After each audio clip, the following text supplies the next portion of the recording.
going on YouTube? It's your boy JS392 back with another video. I know it's been a while since I've done one of these, but I have been working hard and investing in new equipment for my channel. And I did a lot of research. I finally got a camera that I felt like was going to be good for my vlogs, which is the GoPro Hero 10. Obviously it's the newest model. It has the best stabilization and decent mic, but I will be getting separate, peripheral microphones for better sound quality in order to get the best sound mated with the best picture for the videos moving forward on this channel. So like I said, I am investing heavily on it. I'm working hard to get everything going and to make sure that the videos that come out are overall better quality for your enjoyment, and hopefully, like I said, it helps grow the channel. So now that we got that out of the way, obviously this is going to be a review on the GoPro. There's many other YouTubers doing reviews on the camera equipment, and that's not something that I was planning to do. So today what I'm really going to be talking about is it worth it to get a Dodge Charger Scat Pack wide body over the narrow body? A lot of people, they say they prefer to get the narrow body because it's cheaper and it's the same engine and you get the same fun out of it, if not more fun, which I can agree to a certain degree, because the tires that it comes with are 245s.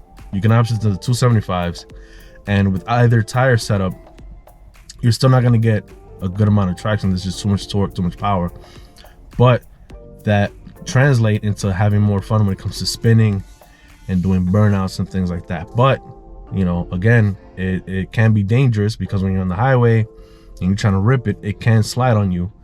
And at high speeds, any little slide can completely destroy you, destroy your car, and it's over. I mean, I've seen so many accidents. I've even seen accidents with the SRT Grand Cherokees, and those are all-wheel drive.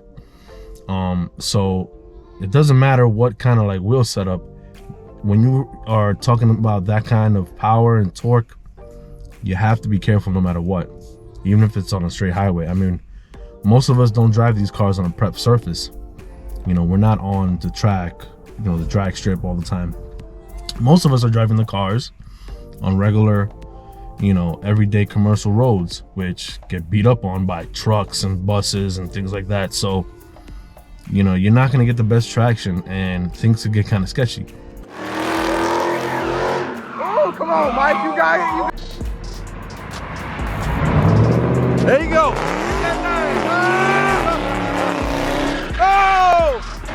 So having the best setup to give yourself more traction is one way of being safer, and I think the wide body provides that. And that's why that's one of the reasons why I prefer having the wide body. And since we started with the tires, I like to stress that, okay, the Scat Pack wide body comes with 305s stock. They're about 11 inches wide, and they do grip well, but you can lose yourself if you kind of punch it from a dig. On the highway, not so much. Once you're in second and third gear, they pretty much take care of everything with the acceleration. It still sometimes is not enough, especially because most of us get the all-season setup. In New York, we have cold winters and hot summers. So I think it's important that we do switch up our tires. We get winter tires and we get summer tires, because those are the better compounds that allow us for better grip. And I know a lot of people that do complain about the fact that the 305s aren't enough, and they end up going with 315s, which I think is the biggest size you can get, because you also have to understand that the wheel well, when you're turning, you have to allow for the tire to make that turn, and 315s leave you the most minimal amount of space for you to make that turn. So I think that's the limit. But from what I hear, the 315s are great, and I'm going to be getting them installed on my vehicle as well pretty soon to try them out and hopefully get better grip, because I have been having issues. And it's not even as if I'm out here wilding out, going crazy and trying to race people, but sometimes when I'm trying to get out of a dig and it's just like a red light turning green and I hit it, the car just loses control and makes all these crazy noises. Probably could be because the road sucks or anything, But that doesn't matter. The fact of the matter is police are gonna look at me like, oh, this guy's crazy, he's probably doing something reckless, we're gonna pull him over. And I don't want that kind of attention. I'm not out here trying to, you know, do illegal activities just to get my name out there, you know. And that is also a big reason why I want to get those 315s, because that'll help, you know, get me out of that kind of situation. Another reason why I prefer the wide body over the narrow body is because we also get the 6-piston calipers in the front.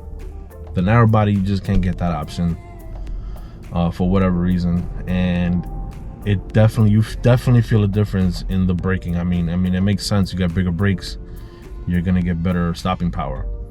The stopping power also is helped by your traction. So bigger wheels, better traction, bigger brakes, you're gonna get a lot more stopping power. And these vehicles are heavy as hell. I mean, they're like 4,500 pounds, and it's really hard to stop these things, especially when they're at higher speeds. So the best thing is to get the wide body for the safety. You know, those big brakes really do a good job of stopping. You know, you see a lot of accidents out there because people aren't able to stop fast enough because these vehicles are so heavy. You know, I get it, you know, people like to go fast, and that is the main problem. But if we could get a better set of brakes for better, you know, braking, I think that'll more or less prevent people from crashing as much as they do. It's not something I want to see. It's not something I want people to do, you know, going crazy, but it's gonna happen. These cars have a lot of power. People are enticed. We are all human. Every now and then I rip it on the highway, you know, not all the time, but you know, sometimes I get a little, you know, hasty on it because it's a fun car. I mean, that's the main reason why I got it. I didn't get it just to be like, oh, I'm gonna drive like a grandpa all the time. No. Not the best thing to say. I shouldn't be telling people and encouraging people. I'm not trying to, but like I said, everybody's human. I'm human, you know. Everybody that watches my channel, I assume, is human. So you know, these things happen, and having that better brake setup is really crucial in you know, your safety. Not just like allowing you to drive crazy. It really is. It is most importantly for your safety. Another thing I prefer the wide body over the narrow body is, and I just found out about this, apparently you cannot get the adaptive suspension with the narrow bodies, which I didn't know. I just found out, and it's kind of, you know, sad, because I think that's the best thing ever. I have had so many cars with good suspensions and things like that. Some with softer rides than others. My Mustang doesn't have the Magna Ride, so the ride's a little harsh, and I hear the Magna Ride really does help.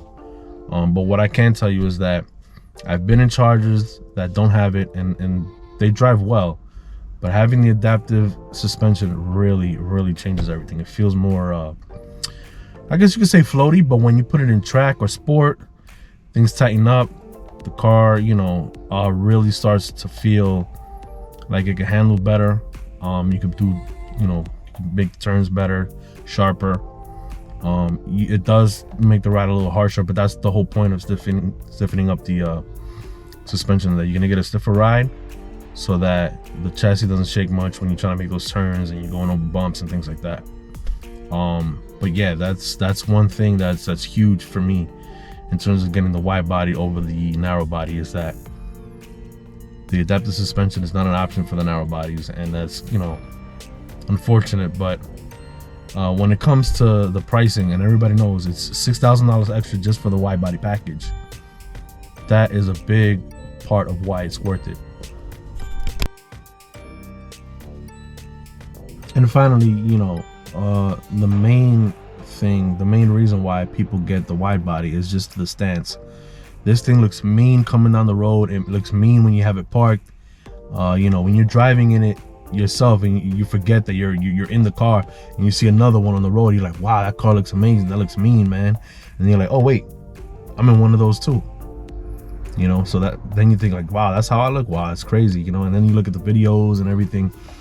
Those fender flares, they make a big difference. It doesn't just allow for bigger wheels, bigger tires, and better traction, which it does, but also a presence that you get from the size, the width of the vehicle. And you know, people look at you differently. They're like, oh, he has the wide body, wow, that looks amazing.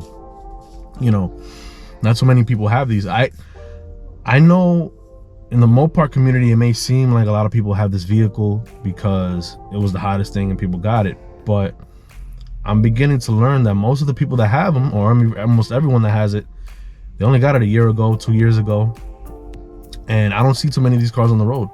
They're about, besides me, there's like only one other person around my area that may have it, but I know about 6 or 7 people personally, and maybe even more than that, probably a lot more than that, on Instagram and stuff like that.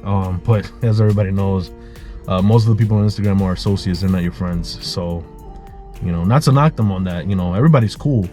It's just these aren't people that I deal with on a daily basis, you know what I'm saying? But if I see them, I'm gonna say, what up, yo?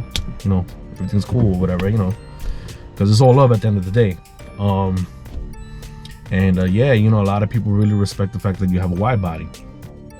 And it's gotten to the point where they have, you know, aftermarket packages doing it for you and everything. And I think, you know, the guys at Vicrest, they do a pretty good job.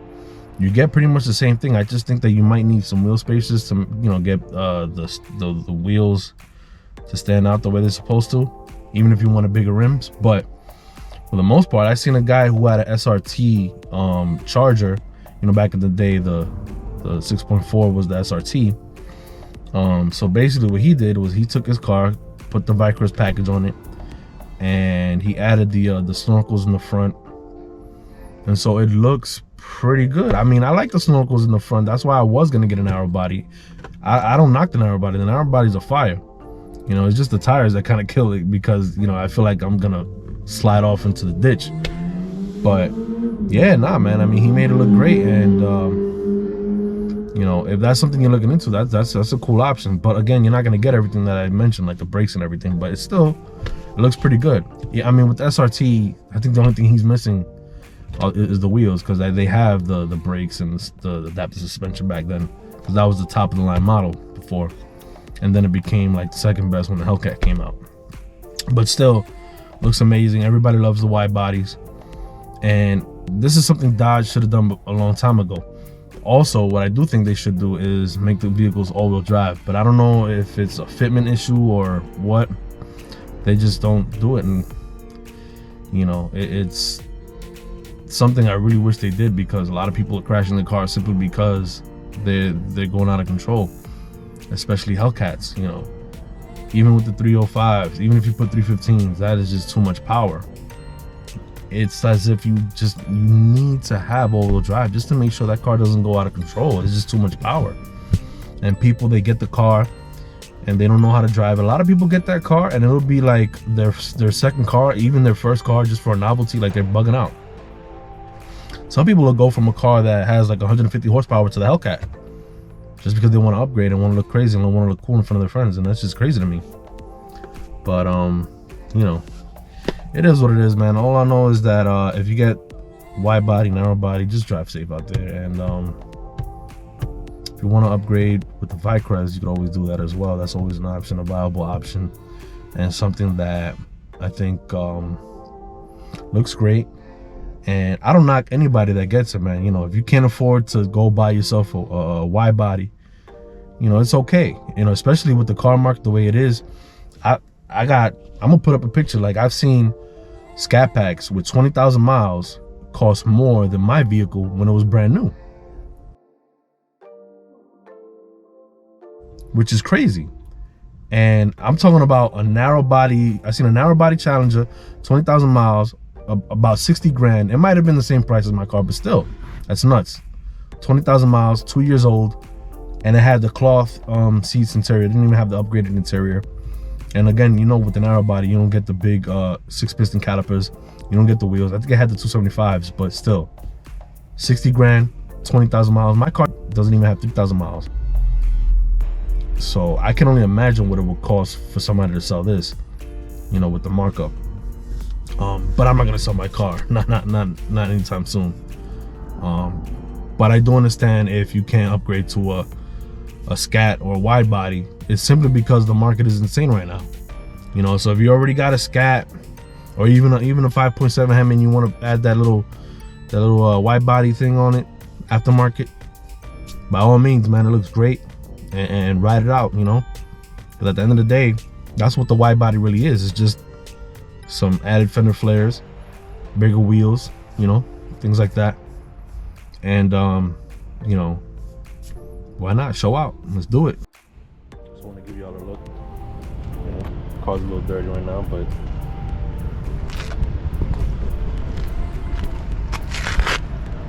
it's the way that stance goes, man. It's crazy.